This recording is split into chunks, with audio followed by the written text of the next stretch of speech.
የኛ ውብ ከተማ ደሴ ልነሳ ልጓዘው ከጧት እስከ ማታ እንቅልፍ ነስቶኛል የደሴ ትዝታ። ለደሴ ከተማ ያለን ፍቅር ወዴትም ብንገልጠው ገጽ እንደማያልቅ ትልቅ መጽሐፍ ነው። የምትኖረው ሌላ ከተማ ቢሆንም ዛሬም ደሴ እንደ ውሃ ትጠማለች።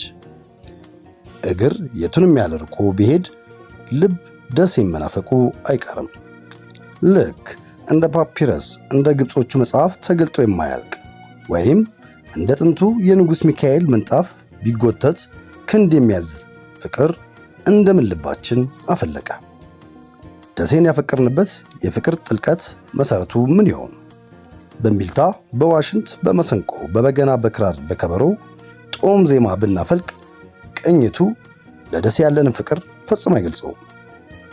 እንኳን ለእንግዳ ለራሳችን እንኳን ፈጽሞ የማናቀው ጥልቅ የሆነ ከውቅያኖስ የሰፋ ፍቅር ታትሞብናል። ደሴ እምዬ፣ እናቴ፣ የኔ ናፍቆት እያልን ቃላቶች ብናሰባጥር ፈጽሞ የማንረካ ፍቅር ሁሉንም ውብ አድርጎ ያሳያል። የወለድከው ልጅ ከመንደሩ ሕፃናት ሁሉ ፉንጋ ቢሆንም ላንተ ግን ዓለም ላይ ካሉ ሕፃናት ሁሉ ውብ እሱ ነው።